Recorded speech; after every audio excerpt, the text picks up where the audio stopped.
ঢাকা ও আশপাশে অগ্নিসংযোগের আতঙ্ক, জনমনে উদ্বেগ।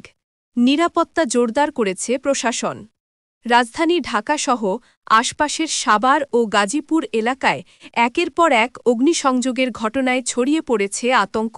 নিষিদ্ধ ঘোষিত আওয়ামী লীগের অনলাইনে ঘোষিত লকডাউন কর্মসূচিকে কেন্দ্র করে গত ৩ দিনে অন্তত ১৭টি বাসে আগুন দেওয়া হয়েছে, যার মধ্যে ১৬টি ঘটনাই ঘটেছে ঢাকা ও পার্শ্ববর্তী এলাকায়।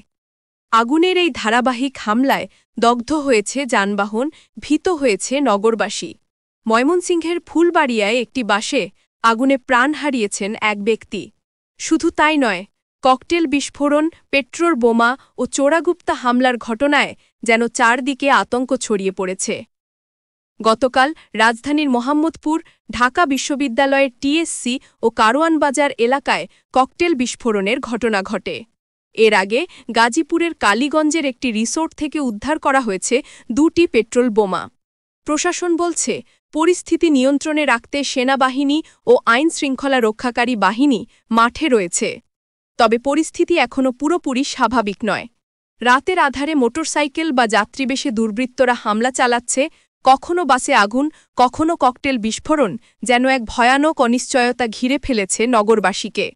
ঢাকা মহানগর পুলিশের এক কর্মকর্তা জানান, কথিত লকডাউন কর্মসূচিকে কেন্দ্র করে মানুষকে আতঙ্কিত করার চেষ্টা চলছে। আমরা প্রতিটি ঘটনার পেছনে থাকা ব্যক্তিদের চিহ্নিত করছি। এদিকে আজ অর্থাৎ বৃহস্পতিবার আন্তর্জাতিক অপরাধ ট্রাইব্যুনালে জুলাই গণ অভ্যুত্থানের সময়কার মানবাধিকার বিরোধী মামলার রায় ঘোষণা হওয়ার কথা।